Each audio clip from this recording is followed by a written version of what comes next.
Chers amis, bonjour. Depuis Discovery Bay à Hong Kong, où je réside, j'habite juste derrière. Je vois mon appart d'ici. Voilà.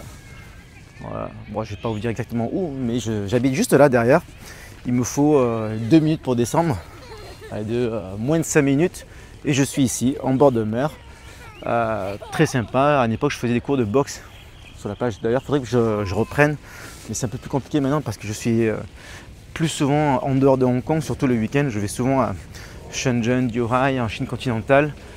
Et du coup, je suis moins régulièrement à Hong Kong. Donc, il y a pas mal d'avions ici parce qu'on n'est pas loin de l'aéroport.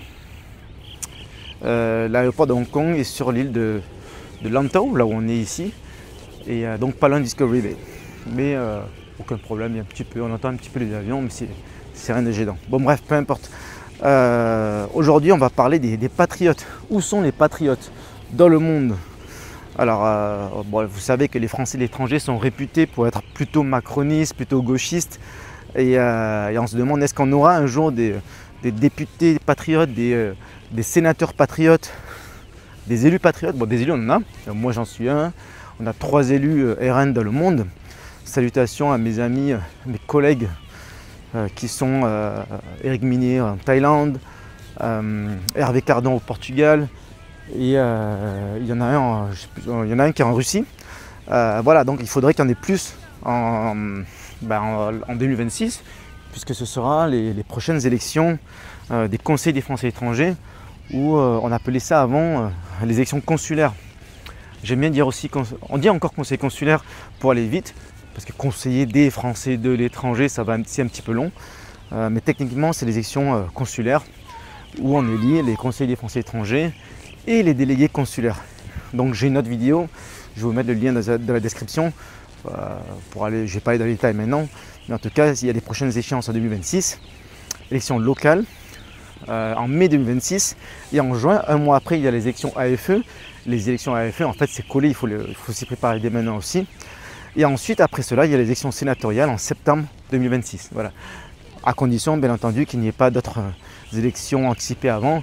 Il est très probable, à mon avis, il y aura des élections législatives dans l'été 2025, juillet. À mon avis, il faut faire une dissolution en juillet. Je ne vois pas comment la France peut continuer comme ça avec un gouvernement qui ne peut pas tenir. On met un Premier ministre de gauche, il va sauter parce que le RN va voter contre. On met un Premier ministre de droite, il va sauter parce que la gauche et la Macronie va voter contre. Et on met un Premier ministre centriste comme Barnier. Ça peut durer un petit peu, mais tôt ou tard, ça peut sauter quand même. C'est arrivé il y a quelques jours. Voilà, on est lundi 9, donc c'était il y a une semaine, Barnier a déposé son 49.3, il se croyait tout permis. Ils sont tous comme ça aussi. Macron, il est parti en Arabie Saoudite. Il s'est dit, mais non, c'est bon, il n'y aura pas de censure. Et voilà, il y a eu censure. Mais bon, bref, revenons au sujet.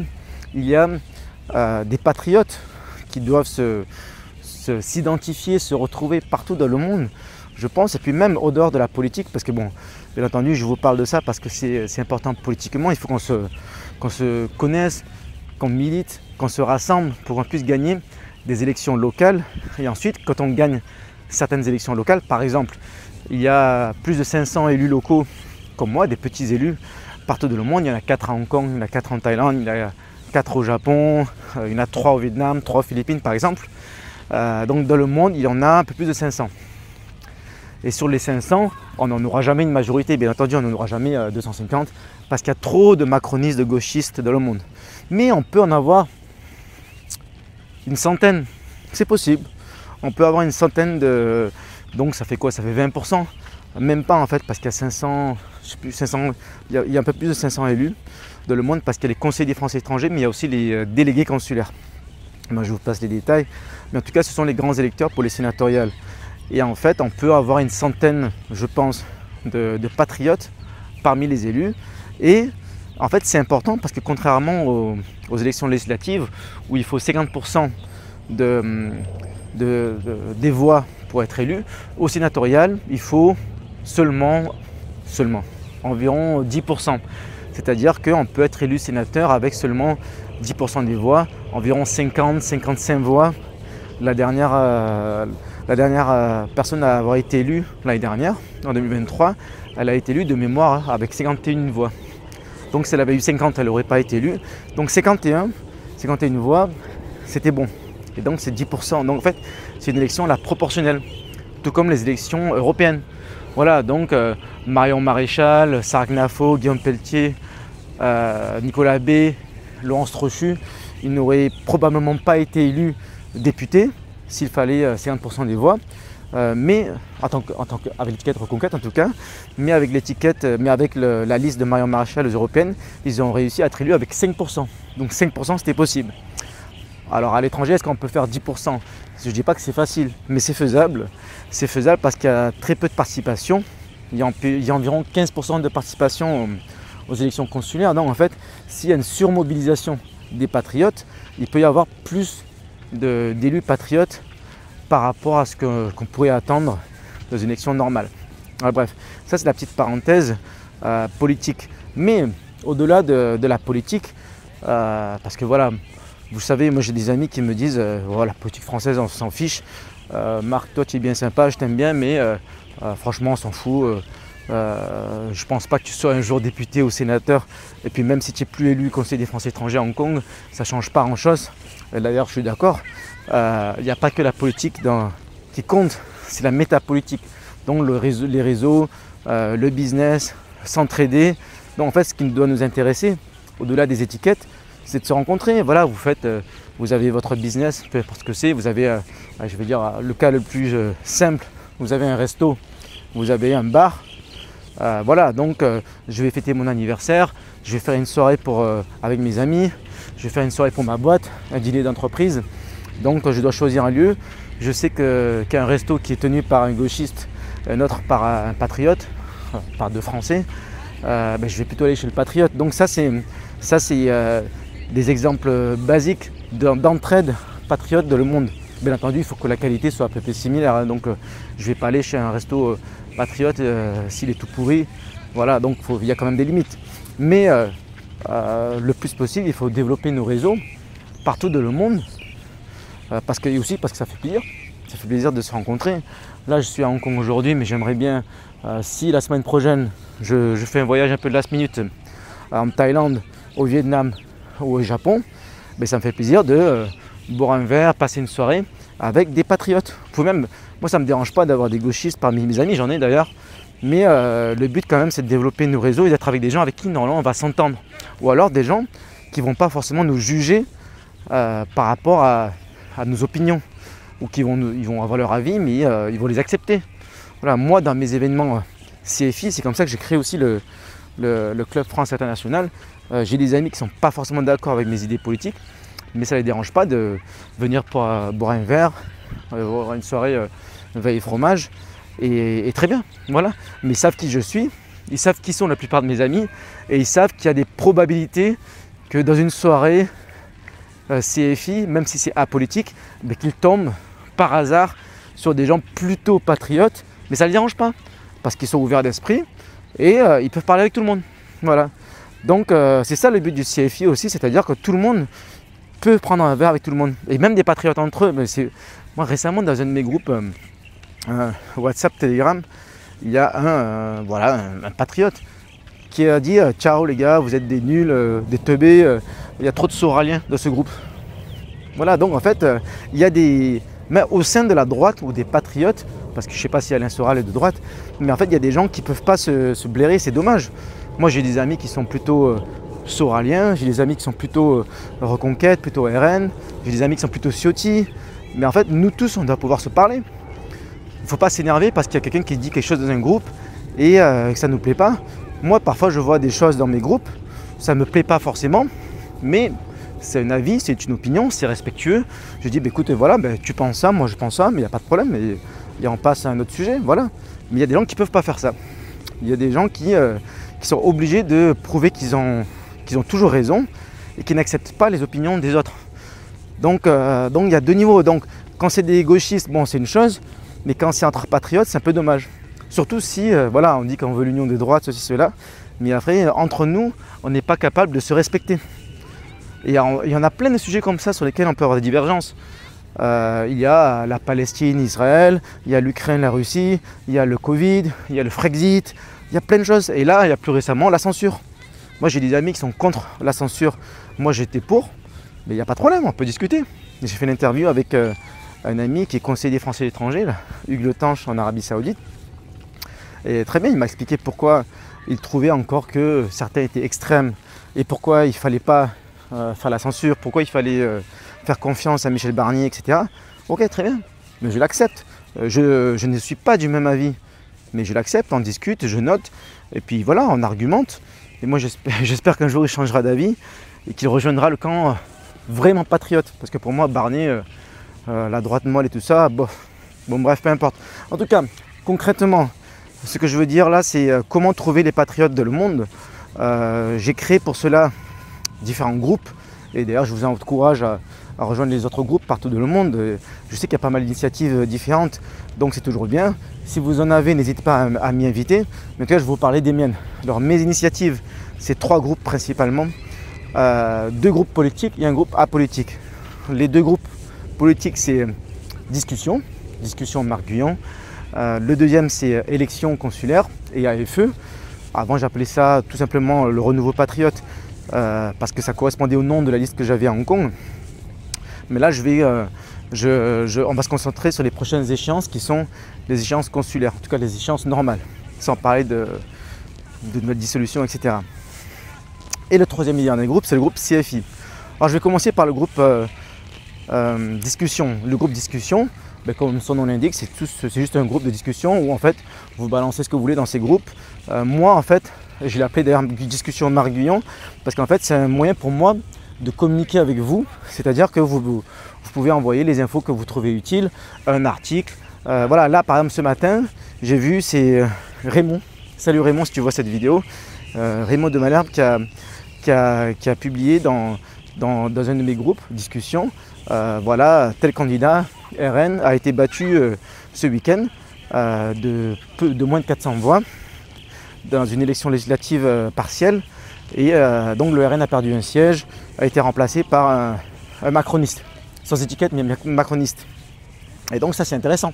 Donc ça, si je ne l'avais pas vu, je pense que sur Twitter, etc., je ne l'aurais peut-être pas vu. Mais là je l'ai vu parce que c'était dans mon groupe. Voilà, donc quand vous voyez des informations qui pourraient attirer mon attention ou l'attention des autres, c'est pas juste une question de moi-même. Mais voilà, vous me mettez dans le groupe. Et donc moi souvent, les infos que je publie, je les prends dans ce groupe. C'est encore plus efficace que de les voir par hasard sur X. Parce qu'en fait sur X, il y a un algorithme qui va montrer ce que je dois voir. Mais justement, pour moi l'algorithme c'est vous. C'est vous que je connais. Soit je vous ai rencontré en personne, soit on est en bon contact. Normalement, tous ceux qui sont dans les groupes, je les connais tous. Donc je vous connais. Donc en fait, je vous fais confiance pour relayer des informations importantes. Donc c'est ça l'algorithme, le travail de terrain. Donc je vous fais confiance pour avoir les informations pertinentes. Donc ça c'est le groupe discussion Marc Guyon. Bien entendu il y a peut-être trop de messages, donc j'en connais qui ne veulent pas avoir trop de messages. J'ai des amis qui ont quitté ces groupes, ils m'ont dit oh Marc il y a trop de messages, il y a lui c'est un con, machin, bon ok très bien. Ça c'est normal comme dans tous les groupes. Encore. Alors après il y a le deuxième groupe qui est consulaire. Consulaire AFE, consulaire et AFE. Et donc là c'est plutôt pour parler concrètement de nos actions. Donc effectivement, toujours quand il y a des groupes, il y a toujours des gens qui discutent, donc qui vont parler de la pluie et du beau temps et qui vont se disputer. Mais en fait, s'il vous plaît, évitez cela. Le but de ce groupe, c'est surtout de parler concrètement de l'actualité des consulaires, des prochaines échéances, mais en tout cas de nos actions. Concrètement, qu'est-ce qu'on fait? Voilà, si vous habitez, je dis là où j'ai des besoins, vous habitez à New York, à Singapour, à Tokyo, et vous voulez vous engager pour les consulaires, vous avez des amis qui veulent s'engager pour les consulaires ou même en général pour les Français étrangers, bien on peut en parler. On peut discuter de qu'est-ce qu'on fait dans ce cas-là.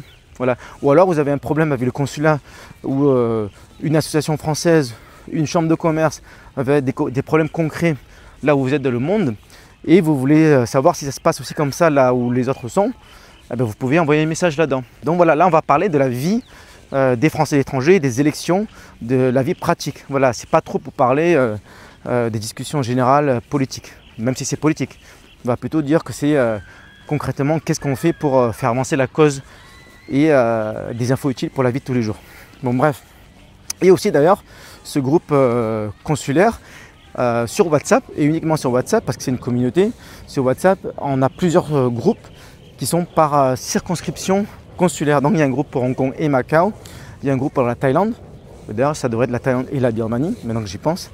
On a un groupe pour la Corée, Taïwan, parce que Corée et Taïwan y ensemble, c'est bizarre, mais bon voilà. Donc c'est par circonscription consulaire. Donc si vous êtes quelque part dans le monde et que vous voulez connecter localement avec les patriotes qui sont dans le coin, n'hésitez pas à rejoindre ce groupe. Voilà. Et enfin, le dernier groupe, c'est le groupe CFI, le Club France International. Alors là, du coup, c'est pas politique. Et à Hong Kong, par exemple, d'ailleurs, la langue de communication, c'est l'anglais. Parce qu'à Hong Kong, c'est la langue officielle. Et aussi parce qu'en fait, dans ce groupe, c'est pas que pour les Français. C'est plutôt business, c'est plutôt événement, soirée. Et le but du CFI, c'est de faire aussi le rayonnement de la France dans le monde, mais créer des liens entre la communauté française et la communauté locale.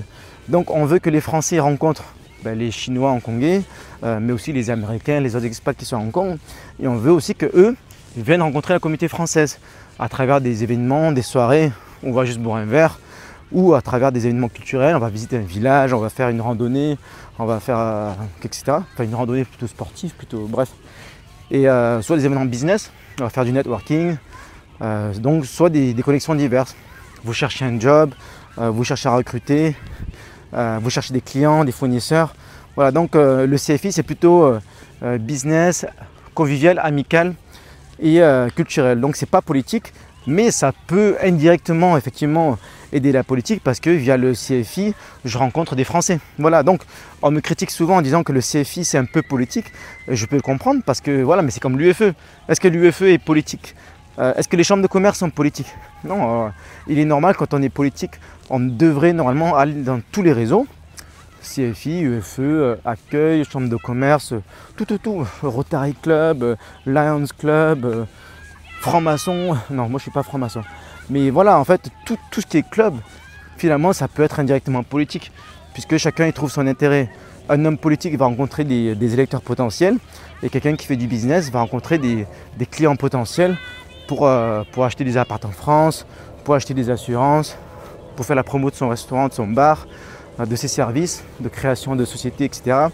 Donc c'est tout à fait classique. Donc voilà, donc ces trois réseaux, je vous invite à les rejoindre, ceux qui vous intéressent, mais aussi sur différentes plateformes. Donc par exemple sur donc Discussion, le groupe le plus actif, Discussion Marc Guyon. Il y a un groupe sur WhatsApp, il y a un groupe sur Telegram, il y a un groupe sur WeChat. Et c'est pas les mêmes personnes parce que bon, déjà sur WeChat, il y a ceux qui sont en Chine qui n'ont pas toujours accès à WhatsApp et à Telegram, donc c'est des discussions que sur WeChat. Et même sur WhatsApp et Telegram, il y a pas mal de personnes qui sont sur WhatsApp et qui n'aiment pas Telegram. Donc ils vont discuter que sur WhatsApp. Et sur Telegram, inversement, j'ai des personnes qui sont sur Telegram et qui ne veulent pas être sur WhatsApp pour diverses raisons, soit parce qu'ils disent que c'est moins sécurisé que Telegram, soit parce que WhatsApp c'est pour le boulot et Telegram c'est pour autre chose, c'est pour la politique. Bon bref, chacun arrange ses réseaux comme il veut, mais ça a du sens aussi d'être dans tous les réseaux parce que en fait c'est pas les mêmes personnes qui sont sur WhatsApp et sur Telegram et sur WeChat. Après, si vous faites partie de ceux qui savent tout gérer sans problème, vous pouvez être dans les trois. Je pense que ça va aussi un petit peu avec l'évolution du cerveau humain. Au bout d'un moment, on a tellement de messages et tellement d'informations, tellement de groupes, tellement de contacts qu'en fait, soit on explose, soit le cerveau s'adapte. C'est-à-dire qu'on est capable de trier très rapidement l'information. Différents groupes WhatsApp, différents groupes Telegram, WeChat, machin. Moi, je suis partout. Hein. J'ai Line, j'ai Viber, j'ai... Qu'est-ce que j'ai aussi? J'ai plein de trucs. Messenger, LinkedIn, j'ai tout. Donc en fait, pour servir la cause, il faut être le plus possible dans les différents groupes. Mais voilà, mais après c'est à vous de voir concrètement là où vous êtes efficace et où vous avez envie de recevoir l'information. Il y a les emails aussi, très important. Si vous n'avez pas encore ma newsletter, inscrivez-vous. Il y a un lien rapide qui est juste marcguyon.com et vous avez toutes les infos. Et vous inscrivez à la newsletter.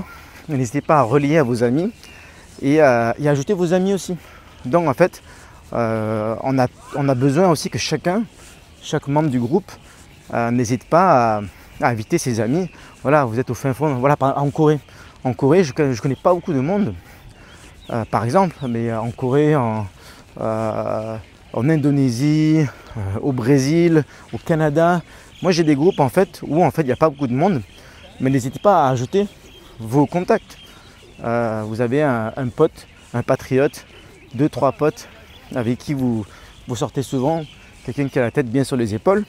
Eh bien, pourquoi ne pas l'ajouter aux différents groupes, soit les groupes politiques, soit les groupes apolitiques, comme le CFI, parce que le CFI c'est apolitique. Et d'ailleurs dans le groupe CFI, n'hésitez pas à ajouter les étrangers aussi. Voilà, donc dans le groupe CFI Hong Kong, j'ai plein d'étrangers. Plein, je sais pas, il y a peut-être 20%, mais 20% c'est quand même beaucoup. Donc c'est des Chinois, des Hongkongais qui ne parlent pas français, et eux ils s'en foutent de la politique française. Mais d'ailleurs, c'est pour ça éviter de mettre de la politique dans le groupe CFI, parce que si c'est des étrangers, ce matin il y a un gars qui par erreur, il a mis un post politique, c'était Macron en train de dire des conneries comme d'habitude, il mettait dans le groupe CFI Shenzhen. Mais en fait dans le groupe CFI Shenzhen, il y a des gens qui parlent même pas français. Donc ça sert à rien. Donc évitez de parler de politique dans le groupe CFI. Voilà.